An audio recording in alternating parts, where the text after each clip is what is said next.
I'm Judy Shaw for NYSE Floor Talk. Joining me today is Francesco Starace. He is CEO at Enel Group. Francesco, wonderful to have you here. Thanks for joining me. It's a big pleasure to be back here. I'm really looking forward to talk to you, and it's a great feeling to come back. Well, I'm very glad to have you here in person, and you're actually in New York City for Climate Week. Yeah. Tell me about that. Well, this is a typical moments where people gather to discuss a lot of things, and in this case, climate is really important. So we've had a lot of meetings during these days, a lot of interesting discussions with important people, and the momentum is picking up again speed. So it's, I think it's very, very appropriate that this gathering takes place right now.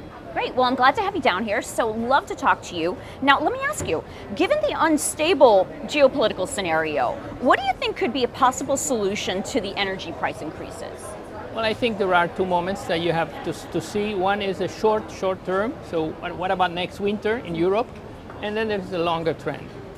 What they have in common is that we now understand more clearly, with a lot of let's say physical impact, what it means to be so dependent on one fossil fuel substance, that is gas in this case.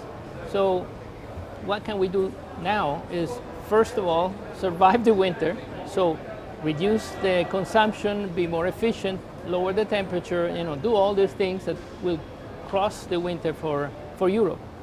And I think that's more or less possible.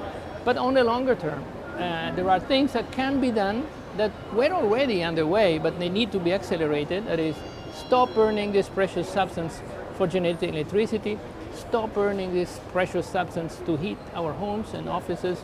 There are better ways, cheaper ways, more environmentally friendly ways of doing that with the existing technology. So this crisis will mark an acceleration of a trend that was already underway.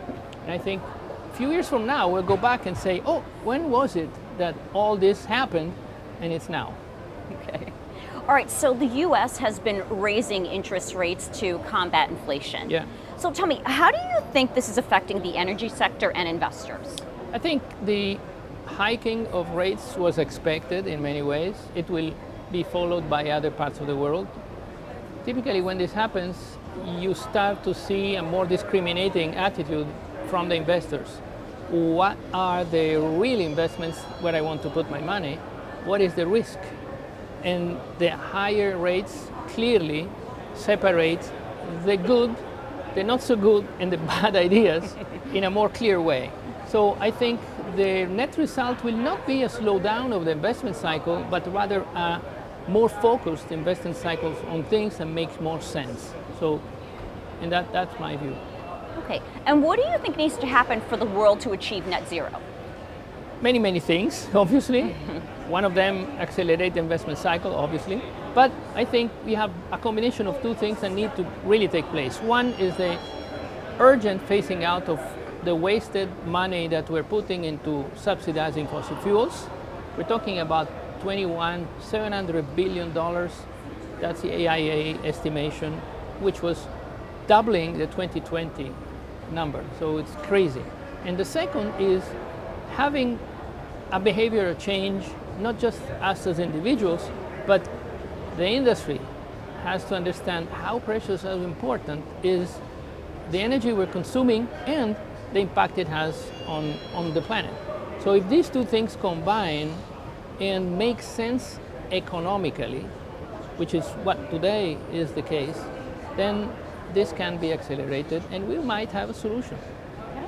All right, well, Francesco, thank you so much for coming down and joining me at the NYSE to be on Floor Talk. It's always wonderful to talk with you. It's been a pleasure, and I look forward to another opportunity. Same. Thank you.